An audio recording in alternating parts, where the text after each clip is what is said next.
আমি আজি শ'লমাৰীত নতুনকৈ স্থাপন হোৱা বৰচাং ৰিজৰ্টলৈ আহিছোঁ। তাত আমাকো এই অপেনিং অনুষ্ঠানত শুভাৰম্ভণি অনুষ্ঠানত আমাকো নিমন্ত্ৰণ জনালে। আমি আজি আহি ইয়াত বৰচাং ৰিজৰ্টত আহি আমি ৰাইজৰ লগতে এই অভ্যৰ্থনা অনুষ্ঠানত আমি অংশগ্ৰহণ কৰিছোঁ। আৰু ইয়াৰ বৰচাং ৰিজৰ্ট দন্দুৱা বিলৰ পাৰতে। আৰু দন্দুৱা বিলখন মই আজি প্ৰথম দেখিছোঁ, ইমান ধুনীয়া। সূৰ্য অস্তৰ লগে লগে ইয়াত এটা সুন্দৰ সূৰ্যৰ কিৰণ পৰি বহুত মনোৰম দৃশ্য মানে প্ৰতিফলিত হৈছে এই দন্দুৱা বিলখনত।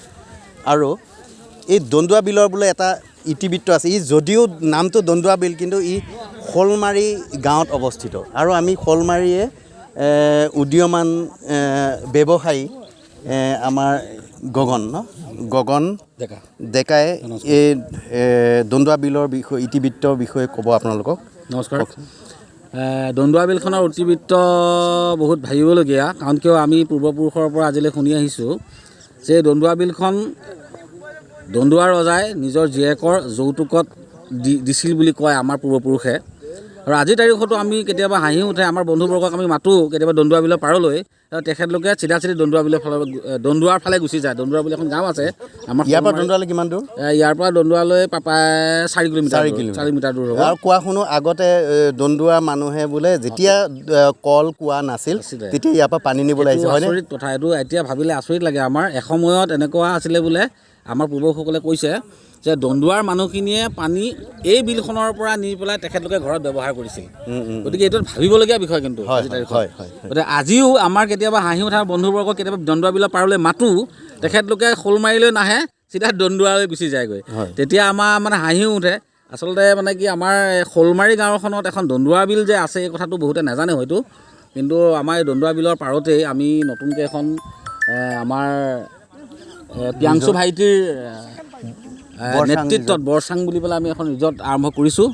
আৰু এই বৰচাং ৰিজৰ্টখন আৰম্ভ কৰাৰ মূলতে আমি এটাই প্ৰয়াস কৰিছোঁ যে বিভিন্ন ধৰণৰ আমাৰো এতিয়া আমাৰ নিচিনা ল'ৰা ছোৱালী আছে, তেখেতলোকে নিজৰ মাটিতে নিজে ব্যৱসায় কৰি আত্মস্বাৱলম্বী হওক, 10জনক তেখেতলোকে স্বাৱলম্বী কৰক। প্ৰিয়াংশু মানে বহুত উচ্চ শিক্ষিত ল'ৰা, আৰু তেওঁ উচ্চ শিক্ষিত ল'ৰা, আৰু তেওঁ মানে চাকৰি বাদ দি পেলাই আহি পেলাই বৰচাং ৰিজৰ্টখন আৰম্ভ কৰিছে। আৰু আমাকো তেওঁ লগত লৈছে, আৰু ময়ো বৰ্তমান সময়ত তেওঁৰ লগত এতিয়া এজন এডভাইজাৰ হিচাপে জড়িত হৈ আছোঁ এই বৰচাং ৰিজৰ্টখনত। আৰু আপোনালোকে আমন্ত্ৰণ জনাইছোঁ এই বৰচাং ৰিজৰ্টলৈ আহিব। নিশ্চয় আপোনালোকে বিচৰাখিনি এই শ'লমাৰী দন্দুৱা বিলত পাব। আপোনালোকে এই বিলখনত কিবা বটিঙৰ ব্যৱস্থা কৰিছে? বটিঙৰ ব্যৱস্থা হ'ব ইয়াত, আৰু ইয়াতে চুইমিং ব্যৱস্থা হ'ব।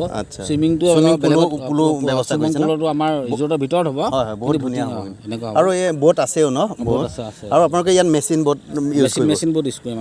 ঠিকে, বহুত ধুনীয়া হ'ব। বিলখনটো বহুত বহল, বহুত ডাঙৰ। হয়।